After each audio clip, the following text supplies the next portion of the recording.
Сәлематсыздар ма, құрметті көпшілік? Ұстаған оразаларыңыз қабыл болсын. Ораза күндері кешкі ауыз ашарға дейін әңгіме тыңдай отырыңыздар. Кешегі бір видеомда Шерхан Мұртаза атамыздың кітап артымда қалған ұрпақпен тең деген сөзі есте қалыпты.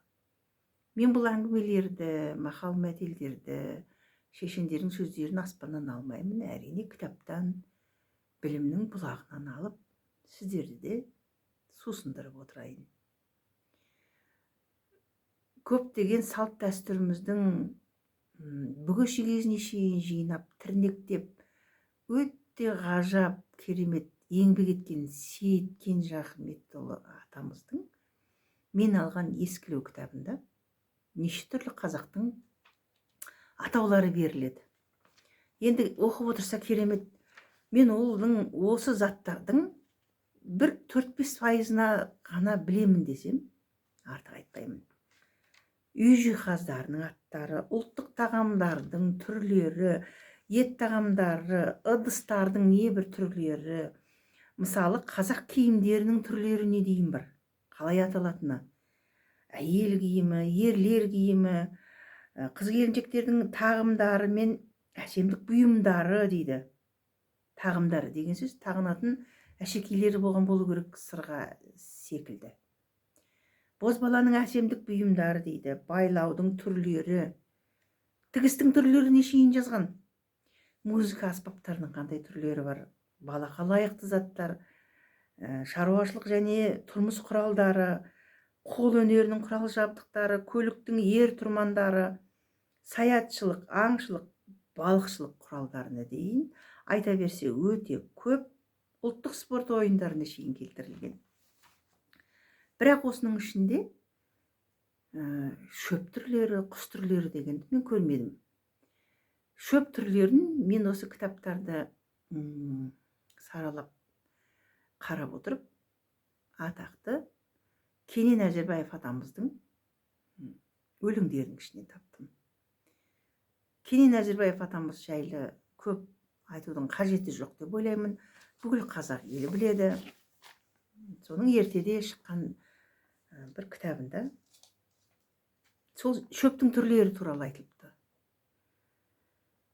Ол шөптерді айтпас бұрын сол Кенен Әзірбаев атамыздың өзінің мақалдарын келтіргім келіп отыр. Мақал сөздің мәйелігі деп айтпаймыз ғой, бекерден бекер. Қысқа да нұсқа, өте керемет мағынасы бар. Мақал нақыл деп келтіріпті. Бұл мақал нақылдар 1967 жылы жарияланған екен. Озбайтын ат ұрыншақ, ұзамайтын жігіт ұрысқақ. Кесірлі адам кер болады, кемеңгер адам кең болады. Адамның мінезі әртүрлі, ел біледі нарқыңды. Ұялмайтын бетке талмайтын жақ береді. Бір ағашта қанша бұтақ, біреу-ақ қамшыға сап.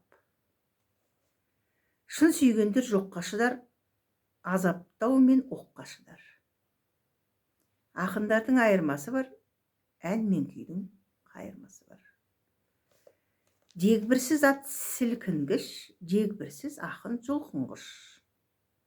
Естігісі ерегіспейді, көпшіл адам бөлегішпейді. Қатты адамда ұят жоқ, қайда барса бият жоқ. Қазанат қамшы тегізбейді, азамат жоғын білгізбейді. Топастар тойғанға мәз, түбін ойлар адамдар аз. Мен естімеген көп екен мақалдар, өте көп. Қызың жақсы болса қырымдағы келер, ұлың жақсы болса рудағы келер. Бақыт бар деп базарға барма, иман бар деп азанға барма. Адал еңбек ет, елдің досы, бақ іздеудің жолы осы деген. Ал енді жаңағы айтылған шөп аттары жайлы. Шөптің бір көп болса 10 түрін айтып бере аламын, қалғанын білмейді екем. Міне, ақтара берсе кітапта қандай көп қазына жатыр. Шөп аттары дейді. Кендер басқа, шөп басқа, шөптен болмайды ет басқа. Өмірге серік өсімдік, атайып атын әр басқа. Атайын атын әр басқа. Изен, жусан, малға жай, құмарта жейді талғамай. Қысы жазы бірдей аз, қой жылқыға толғанмай. Бетегемен бөз шөп бар, 5 түлік мал көп тоқтар. Жайқалған көк шалғынға жайылған мал ойнақтар. Күйрек пен бұйырғын, жеген малға көп жұғым. Қойға өте құнарлы, көтер алмас құйрығын. Қараматау шағыр бар, жалпақ құлақ сағыз бар. Жемеген малдар жерік боп жүреді деген аңыз бар.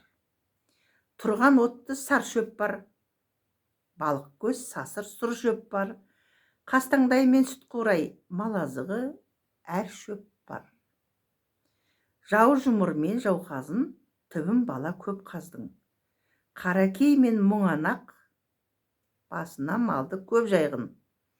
Балтасап пен балдырған, мал мейірін қандырған. Бүлдірген мен бүрген шөп, түлік мал жеуге таңғылған. Ерменемен ебелек, басына қонар көбелек. Мал жегенге көп керек. 40 буын жапырақ, жаңбыр жауса көл тарап.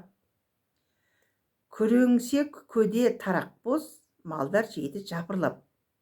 Алабұта ажырық, қара барақ, қарамық. Түйе қарын шырмауық, мал азығын жырлайық.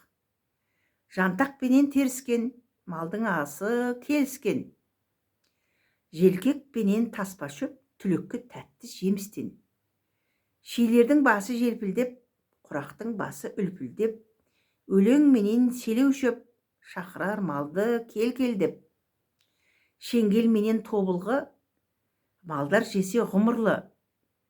Ақ таспа мен ақ шешек, қыста керек не ғұрлым. Жау жапырақ жалбызды, көке марал сағызды. Көкпекті мен баялыш, қуырдақ пен қымыздық. Қылша шөп пен уыздық. Сарымсақ жуа ырғаушы, мал жегенде бір қызық дейді. Міне ішінде қанша шөптің атауы бар екенін санағаным жоқ. 1969 жылы жазылған Кенен атамыздың осындай өлеңі бар екен. Біле жүрек, түйе жүрек, қалай келістіріп, өлең сөзбен келтірген шөптердің атауы өте көп екен. Тағы бір кездескенде тура осылай жазылған құстардың небір аттарын келтіргенде өлеңі бар екен. Келесі кездескенде сіздермен бөлісемін. Әзірше сау саламатта болыңыздар.